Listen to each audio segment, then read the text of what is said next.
So good morning, Matt. Good morning, James. So thank you very much for doing this. As usual, I'm going to hand over the show to you for a bit and just let you talk about rights and issues, what it's trying to achieve, please, and how you go about it. Absolutely. Yeah, thanks. Well, thanks for having me, James. And I'm glad to hear you've had a quiet week. It's been an interesting one in the markets. So started the week with the drama in Japan, and obviously a lot of that's to do with uh, nervousness around US growth, which, despite being a UK small cap manager, affects a surprisingly large number of our holdings. It's actually been quite a big week for company announcements as well. Well, it's always difficult to generalize from lots of different things. It's interesting that those that do touch the US economy, generally speaking, have remained pretty positive. So in terms of sort of actual action on the ground, it doesn't feel like anything's cracked yet, but we shall see. So yeah, here to talk about rights and issues this morning. Yeah, thank you for bringing that first slide up. And as you'll see here, I guess the dry facts about rights and issues are that it's a sort of 140 million pound NAV, 130 million pound market cap trust, which operates as a long only UK equity fund, and with an emphasis on smaller companies. The story behind it, though, I think is possibly a little bit more interesting. And I know some of your listeners will have heard this before, but I think it's interesting because for 39 years, up until October 2022, the company was run pretty much as a one-man band by a gentleman by the name of Simon Knott. And over that time, the company returned in the region of 12% per annum compound, which compares to about 5% for the FTSE All-Share, which is its benchmark. And Simon, I don't think you'd mind me saying, is a fascinating character. He's a chess grandmaster. He's a polymath. He's incredibly well informed on a whole range of subjects. But after 39 years, he decided to take a step back from day-to-day management of the company. So the board set out to find a new manager, which is where we at Jupiter come into the story. And here's worth just mentioning, Simon still sits on our board. He's still one of our biggest shareholders. He, as you'd imagine, knows a lot of the companies very well, but also is very good at providing sort of board level challenge to us as an investment team. But in any case, as I say, the board set out in 2022 to find a new manager and appointed Jupiter's mid and small cap team, of which I'm part. And I think what they liked about our proposal was firstly that we could take rights and issues and put it on Jupiter's sort of modern full scale investment platform, a very well resourced team, backed up with all the functions that you'd expect from a full scale asset manager, so risk control, dealing, marketing, and of course ESG. And I think the board presumably liked our approach to investing in smaller companies, which we'll come on to in a moment. But I think actually what they were really attracted to was our intention to preserve and to respect the philosophical underpinnings of Simon's approach that had worked so well over all those years. And those are really around sort of long-term approach, high conviction, low turnover approach to portfolio construction. And so the idea today is that we take some of that long-term philosophy that's been so good for the portfolio and combine it with what we have at Jupiter and make it a more interesting proposition. So if you wouldn't mind just flipping over onto the next slide, and we'll just do a quick introduction to the team. Those who've been following rights and issues will see a change here in that when we took the portfolio on in 22, the team was me and Dan Nichols. Dan will be a familiar name to many small cap investors. He's been one of the sort of leading lights of his generation in the sector. But Dan retired at the end of June this year. So we've had a bit of a reshuffle, and the rights and issues, the immediate rights and issues team is now me and Tim Service. Tim has also taken on the leadership of the overall mid and small cap team, as well as our mid cap fund. He's a very long-standing member of the team, a very experienced mid and small cap investor, and so is this I guess was part of the proposition from Jupiter was the succession, and Tim has slotted straight into the team.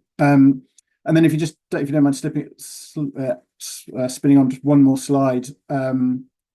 So this is the broader small and mid cap team. So the core of it are the four of us, three investment managers and an analyst. And of course, what we don't show here is all the sort of broader UK equity team that we have at Jupiter. Jupiter are probably quite distinctive in that we're very committed to UK equities, very determined that the UK equities will be a core part of what we do. We have recently been joined by the team from GAM, Adrian Gosden and Chris Morrison. We will soon be joined by Alex Savides coming from Hambros as well. Some of his team are already in the building, as well as some of the existing folks in UK equities. So it's a very broad and deep group of UK investors that ultimately sit behind this, as well as I say, as all those sort of support function. And we show on here the governance and the sustainability teams, which are obviously key to what we do. So that's the team. So moving on. Just want to talk briefly about UK small caps in general. And I'm conscious that a lot of these arguments will be well rehearsed and people will have heard a lot about them. I think there's an interesting point from a rights and issues perspective. As I mentioned earlier, the formal benchmark for the trust is the FTSE All Share. And the board are very determined to keep that rather than use a small cap benchmark, because they see the emphasis on small cap being as an important way to outperform the wider market. So we very much see small cap as a choice for the reasons I'll come on to, rather than just a sort of set mandate that we then don't think about. And I think there are a couple of important proof points here that we always go back to. And first, and I suppose ultimately most importantly, is that smaller companies have tended to outperform larger companies over the longer term. And for those who don't know, the authorities on this are a couple of professors from the London Business School, Paul Marsh and Scott Evans, and they produce what is now the Deutsche Numis smaller companies series of indices. They were the Numis indexes, and before that the Horgevet. But the production of those indexes has always stayed the same. And the reason they're interesting is that they've got a back history that goes all the way to 1955. And if you take that period, 1955 up to the end of last year, the core Numis Smaller Companies Index returned about 14% on average a year. And that's compared to about 11.5% for the FTSE All Share. Interestingly, they also these days produce a microcap version of the benchmark and a mid-cap version. The microcap index has returned about 16% PA.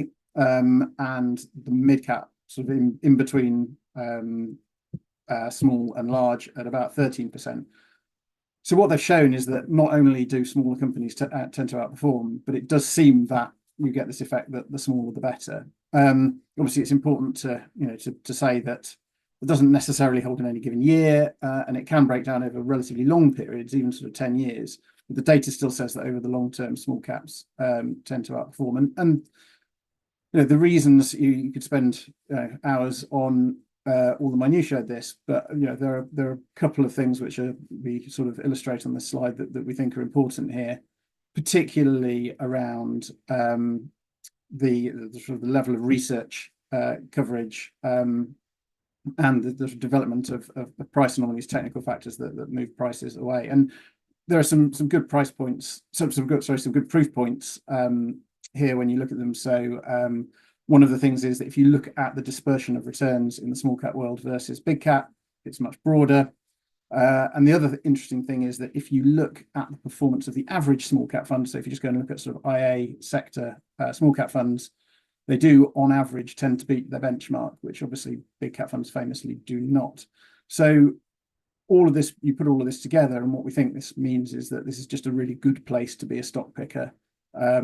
So not only do you get better returns, but there's a better opportunity to generate alpha.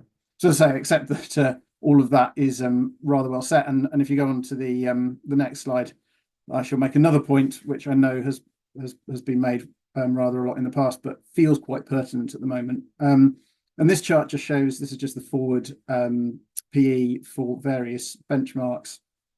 And it just illustrates on the right hand side, you can see this is a long data set now, 30 odd years. On the right hand side, the gap between the US, which is that sort of brownish line that's split itself off, and the UK markets has become very wide. What it's easy to forget is that those lines do come together periodically, and actually the last time the valuation of sort of UK mid caps and the US was pretty much the same was actually only 2015. And while we don't want to get into the politics of Brexit, but clearly there has been a perception that the UK has been a difficult place to invest, perhaps less well governed over that period. So there's some optimism today, I think, around perhaps just a bit of a normalization of that, and therefore an opportunity to close that gap up.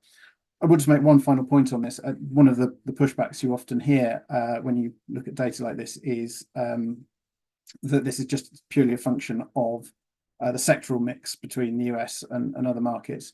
But there's some good research that the folks at what is now Panmure Liberum put together, which is a sector adjusted PE, which shows that's part of the effect, but actually most of the effect is still there, even if you adjust for the sectoral differences. So we think small cap is a great place to be long term. We think it's a good place to generate alpha, and we think it's an interesting UK is an interesting place to be at the moment. So I'll move on to how we try to address that. So this is how we show our investment approach. And it's worth saying that as a team, as a mid and small cap team, we run a number of mandates across our space, and they include traditional long only small and mid cap funds, but also some more flexible funds that can go short, and one of which is fully market neutral. And the idea of the way we run the team is that we have a common stock picking process, which is here, and then we apply that in different ways to the different mandates that we run. And I'll come back to what that means for rights and issues in a moment. In terms of the process itself, the first thing that you might notice is that we explicitly build in a top-down element to the process. We're very clear this is not a macro-led approach. We don't spend our time trying to anticipate the next move in interest rates or predict big macro events. We describe ourselves more as macro-aware, and what we mean by that is that we recognise that the market will go through phases in which certain sectors or themes or factors will tend to dominate. And when we recognise that we're in one of those phases, we try to align portfolios with that sector or theme or factor. So rather than sort of trying to fight the market, actually, for what it's worth, the last sort of 2 or 3 years, we felt that actually that there hasn't been really much clear market leadership, and so actually where we are today, the portfolios are sort of quite neutrally positioned because we don't see that there's something happening, and we're not trying to anticipate it.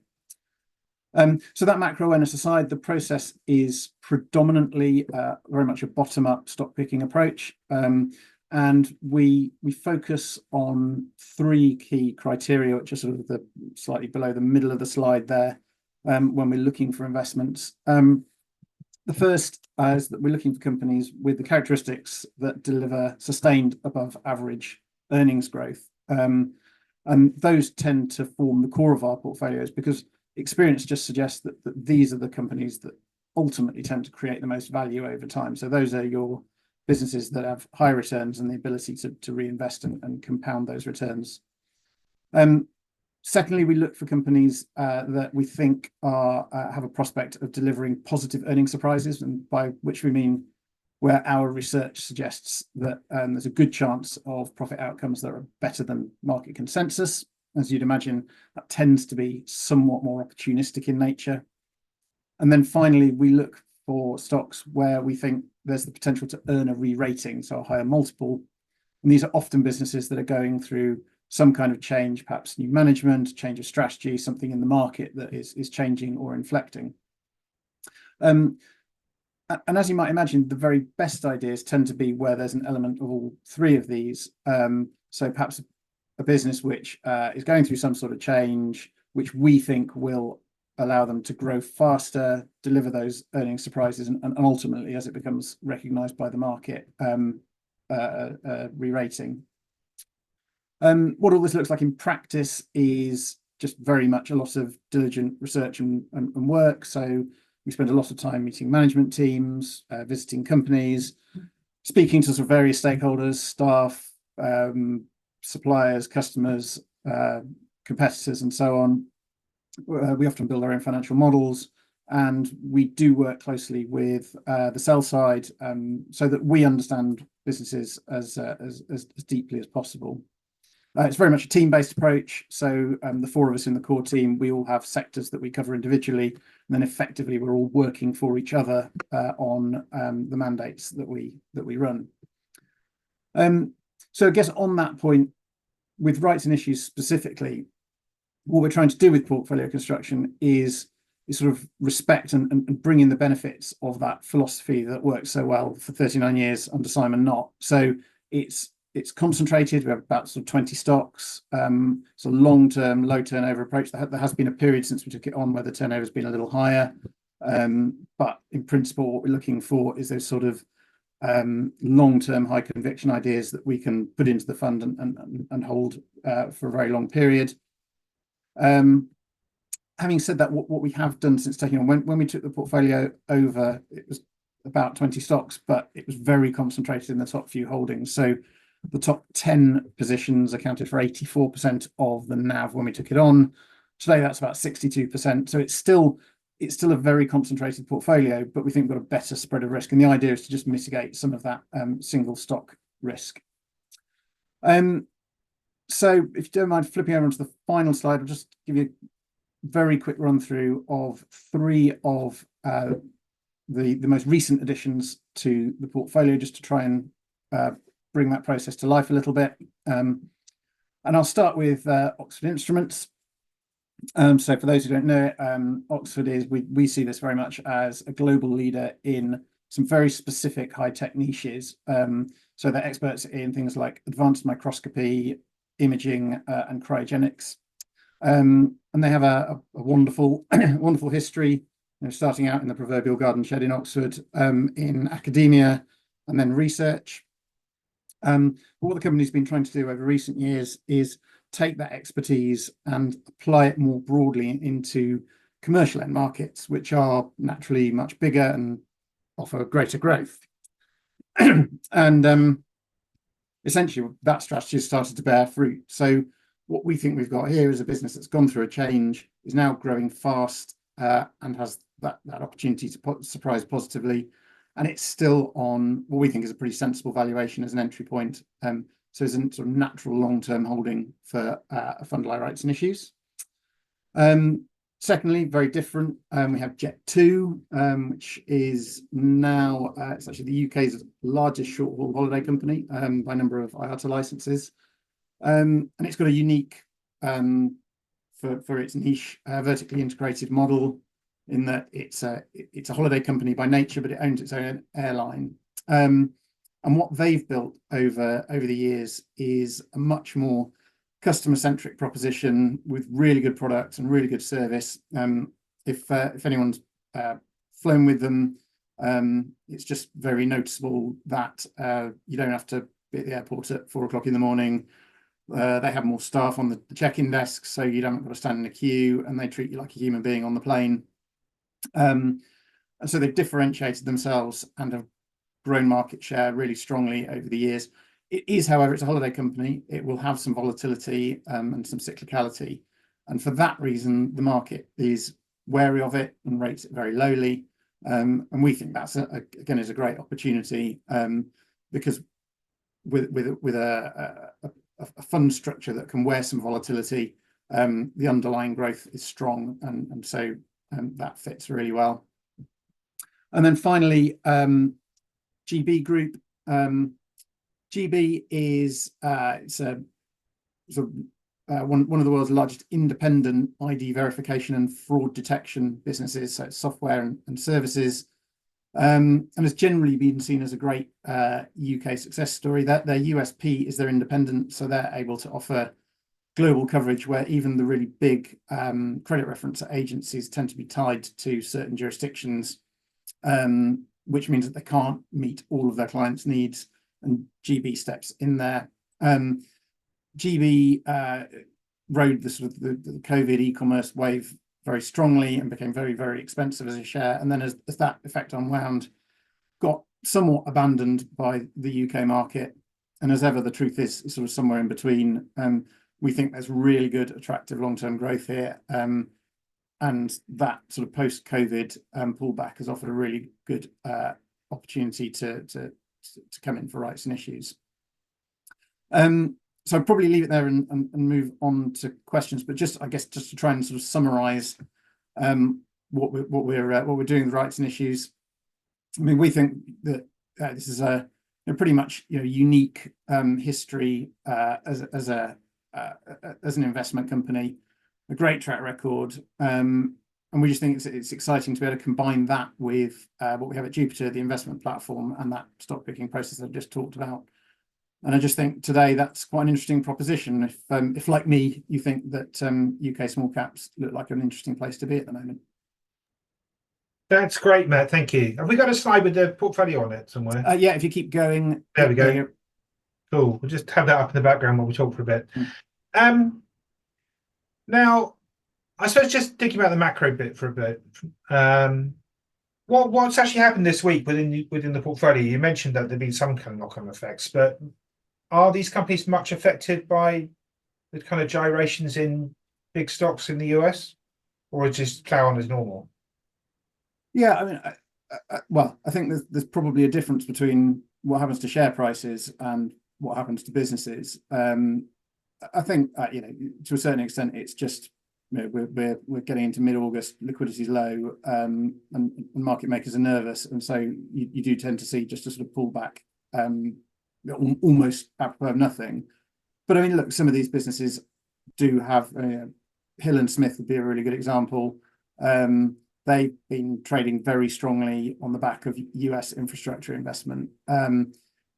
Were the US to have a really sort of deep, severe recession, then some of that would likely be affected. And so it's not completely irrational for the market to take a slightly more nervous view around their prospects. But then you talk to the business and they say, well, look, trading's been great, order books are fine. No one's got, they have no more crystal ball than we have. But there's nothing actually on the ground that's telling you that you've got a problem. Okay, well, I think that's encouraging. The other thing we've had recently is the sort of first interest rate cut, which we've been waiting for ages, but finally arrived. Did that have an impact? And do you think, well, I suppose, do you think there'll be more of them? And do you think that, how important do you think they are for UK small caps? Yeah, I mean, it's interesting. I think with this interest rate cut at least, but probably in general with monetary policy moves, these days they're so well signalled that actually when they finally arrive, not a lot happens in the market. And there was debate around would it be August, would it be September? Was there a tail risk that inflation might flare up again and it didn't arrive? So those sort of things would be debated. I mean, these are not, as I said earlier on, these are not things that we try to spend too much time trying to second guess. But I think the central case had become pretty clearly in markets that the cutting cycle would start. And ultimately that's important for a lot of our businesses because the whole point of tighter monetary policy is to slow the economy down, and so as it loosens, all sorts of things start to move again. Do I think we're getting more rate cuts? Yes, at some point. Again, I'm trying. Well, we as a team, we try quite hard not to spend too much time worrying about exactly the time and the path. If as I say, if you started to get another inflation flare up and all that got pushed out indefinitely, a number of these businesses would ultimately see a knock-on effect. There's no doubt about that. At the moment, my best guess, my central case is that market pricing is probably about right for it. I have no reason to think that's not the case. One just popped up as we've been talking there. So with the new government, does that make much of a difference to any of these? So, I mean, again, the election itself, the result was, so clear and so obvious that, again, I don't think made any difference to share prices on the day. I mean, it's interesting talking to businesses because I think Labour have, they spent a lot of time trying to talk to companies, and I mean, they came to talk to us at Jupiter, and lay out a case that they can be good for business. At the same time, of course, no secret that a big part of Labour's election strategy was, just don't be the Tories, but don't say anything. So I think there's a little bit of wariness around exactly what we get in practice. But for most of these companies, there isn't a huge amount of sort of policy differential, and actually what they want more than anything else is just stability and sensible good governance, and they, I think hopefully that's what we're being offered here. I think there are pockets across the market, and perhaps not really so much on this portfolio, where things like Labour policy, as in not as in the party, but as in policy around sort of pay and working conditions, can have an impact, and that's particularly acute, I think, for sort of leisure, and retail, where there's lots of people being paid at or around sort of minimum wage and living wage. And I think there's a little bit of nervousness there that they're going to have to find ways to offset a bit more labour cost inflation. The tail risk in that people will flag is that triggers another wave of more general inflation, and that obviously can affect businesses across sectors. One likes to think that the government and the Treasury are acutely aware of how that of the risk there. So I'd see that more as a tail risk than anything central. But yeah, generally speaking, when you talk to companies, apart from relief at the idea that we just might have some stability, you don't pick up widespread concerns. And actually, there are definitely some opportunities. I mean, if Labour can't build more houses, they're going to have egg all over their face. So a company like Marshalls, which you'll see on here, which is a building materials supplier, will hope to benefit from that as it starts to come through. What's kind of split between domestic economy and selling stuff overseas within this portfolio? And does the sort of move in sterling make a difference? Yeah, so we haven't actually done the calculation on the current portfolio, but this is there's clearly a pretty significant mixture here.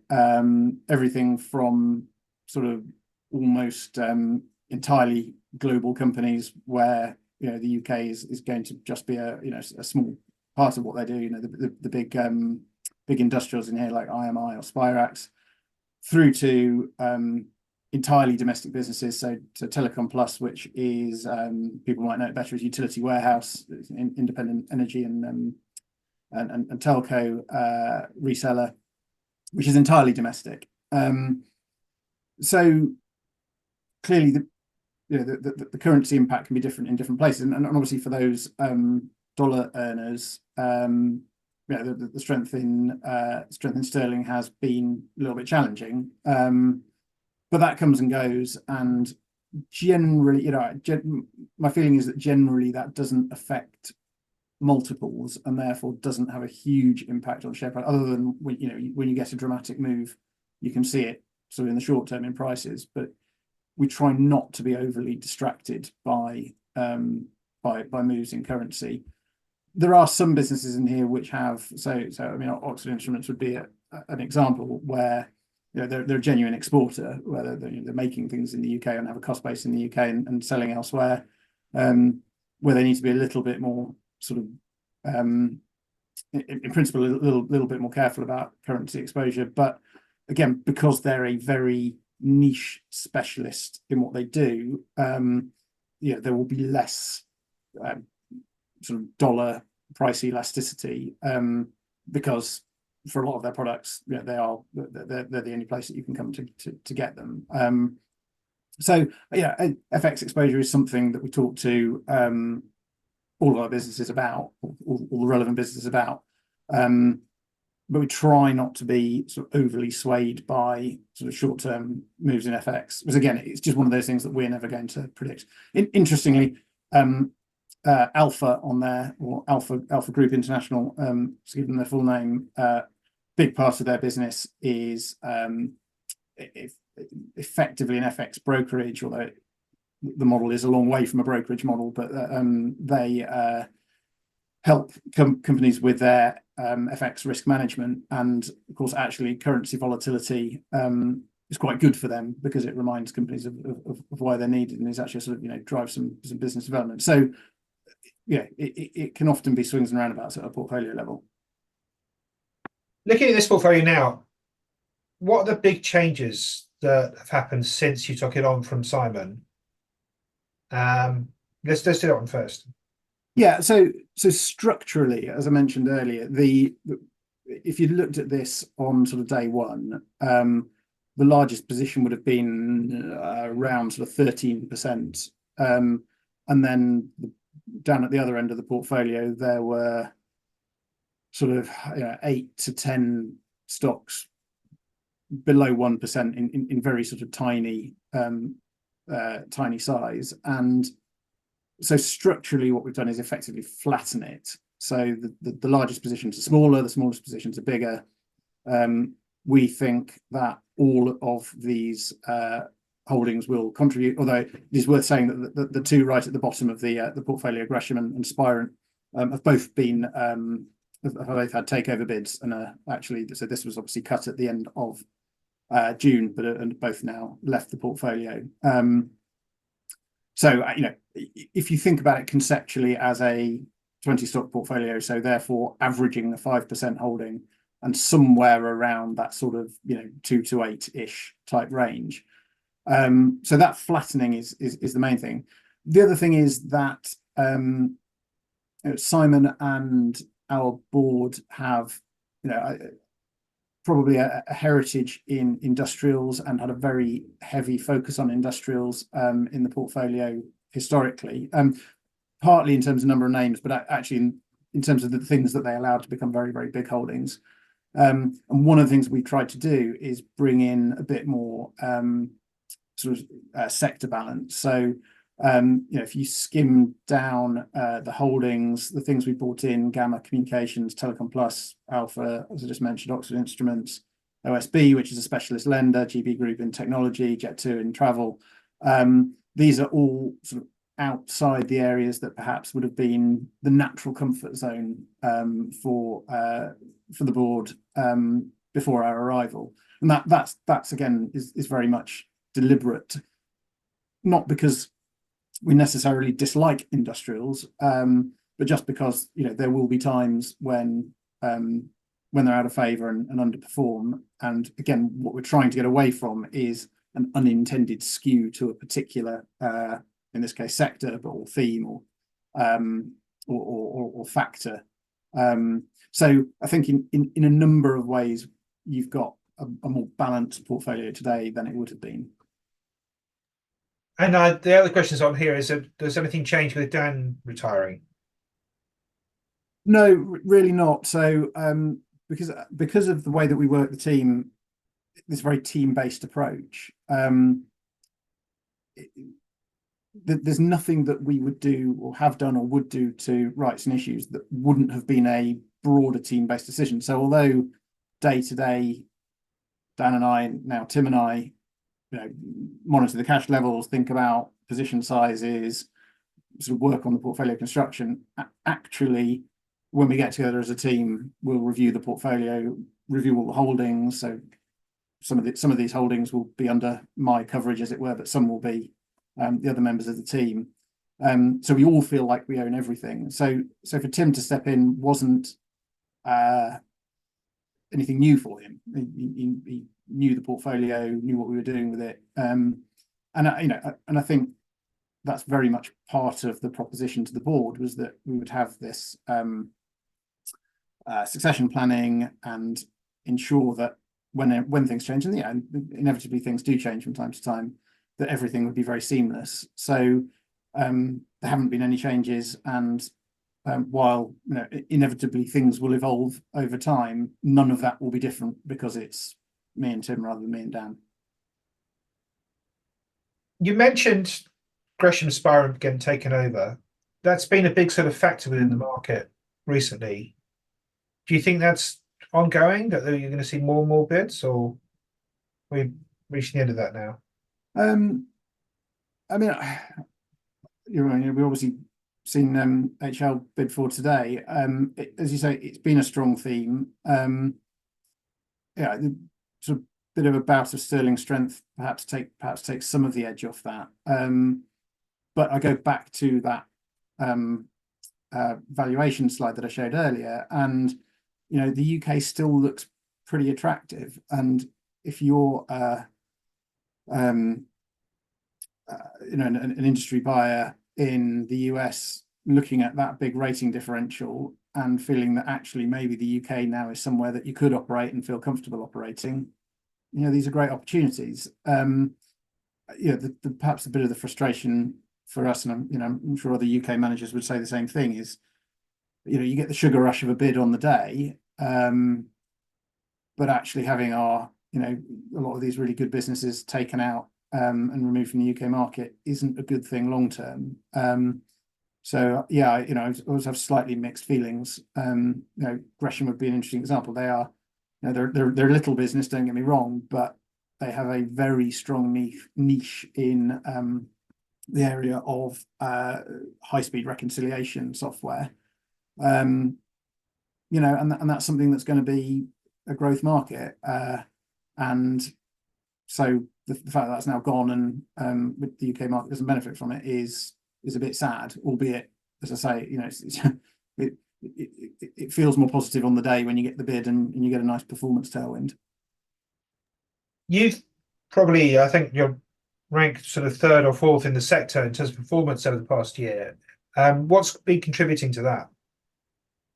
Well, one of the things that's pleasing is that it has actually been reasonably broad-based. So, I mean, there are some superstars, of course. So Reynolds, which is a position that was on the fund when we inherited it, has been the absolute standout. And interestingly, it was an inherited position, but interestingly does fit the model of our investment process. So Reynolds, for those who don't know it, they're the world's second biggest maker of industrial chain. And just to be clear, when I say chain, this is not welded link chain like anchor chains. This is generally leaf and pin chain that can drive anything from sort of little tiny chains that drive robots that are automating a manufacturing line, through to huge chains where every link is the size of your head, that are on ships laying pipes across the ocean. And has always had this very strong brand, very strong technical leadership, but had been, probably fair to say, mismanaged. A lot of M&A that came with pension funds, and by sort of 10 years ago had become, frankly, a pension fund with a little business on the side, desperately trying to generate the cash to fund it. They had a new management team come in at that point, rationalized a lot of the business, focused on what they were really good at, just did lots and lots of the sort of the right things in terms of lean manufacturing, got the margin up, and started sorting the pension out, and had got an awfully long way through that process when COVID hit, which kind of obscured the progress they'd made. But as we've come out of COVID, the business has just flown. So it's performing really well. They have sorted the pension fund. I mean, it's still there, but it's no longer an existential threat. And so what you've seen is an inflection in growth, which almost by definition has surprised the market. And now it's earning a re-rating. I mean, for what it's worth, it's still cheap by any standards. But but that's been been wonderful to see, and has been a superstar. But some of the things that we've added to the portfolio since we took it over have also really contributed. And again, Alpha would be a good example. I mean, this is a business that we've owned as a team and in our previous teams since its IPO. It's founder-led, very entrepreneurial, and has this wonderful mindset of taking sort of poor markets and approaching them in a different way. And FX is the exemplar of that. So the guy who founded it, Morgan Tilbrook, had worked in FX broking, and it's a horrible business, FX broking. It's just lots of people sitting in a room dialing finance directors and hassling them to trade today, come on, trade today, because there's going to be a move in the rate. So it's very transactional. All the economics tend to flow to the staff. It's a grim business. And what he said was, look, there's got to be a better way of doing this. And they set out to approach businesses and say, look, don't trade today, but we'll help you put together an FX management plan, and then we'll make money off the back of executing that for you. And it's one of those, it sounds very logical, may or may not have worked, but by the time they IPO'd, they showed that it definitely did work. And so they've really changed that market. And the acid test of whether you've changed a market is whether your competitors start describing their business model in the same way, which they now do in that space. And then they're going off to attack some other markets. And Alpha, so Alpha has performed really well since we put it on the portfolio, and again is one that we think has real sort of longevity. So as I say, what's pleasing is that it's been pretty broad based. There have been relatively few disasters since we took it on, and that in a concentrated portfolio, that's kind of what you're aiming for. Things will perform better and worse, but it's trying to sort of stay away from those real sort of car crash situations. What does the trust share register look like? So again, it's pretty concentrated. Simon and his family are still very significant holders, and there are some other sort of family type holders at the top of the register. That frankly is a challenge for us. Liquidity is not as good as we would want it to be. The board does have a standing discount control mechanism in the form of a buyback. So we buy typically about £1 million worth of shares back every month. But part of what we're trying to do as Jupiter is bring the trust to more people's attention, highlight the opportunity as it stands today of a reasonably significant discount, and try to diversify the register. I mean, the interesting thing is that I don't think that any of those big holders have been sellers, and so you're always in that sort of slightly circular position of frustrating low liquidity, but actually even you can't. It's actually quite hard to buy the shares. So it's something that we're very conscious of and would like to try and move on. Yeah. One last question, because some people always ask it: have you got shares in the trust yourself? Yes, I do. So I bought some when we initially took it on, and I bought some more since. And I will say that I own some personally, but I have also put these into my kids' junior ISAs because it's interesting. People often sort of talk about small cap as being higher risk, but a little bit sort of Wild West and not for widows and orphans. And well, my children are obviously not orphans. I do think that they have the really long investment horizon, and that for me is the key to this. Is that if you can be patient, the opportunity here is pretty significant. Albeit trying to call when the timing of that will happen is a mug's game. Great, thank you very much indeed, Matt. That's really helpful. We shall follow with interest. I think we've got notes we've been publishing, so we'll keep going on those. And we'll get you back in a year or so and see how it's been going. But thank you for today.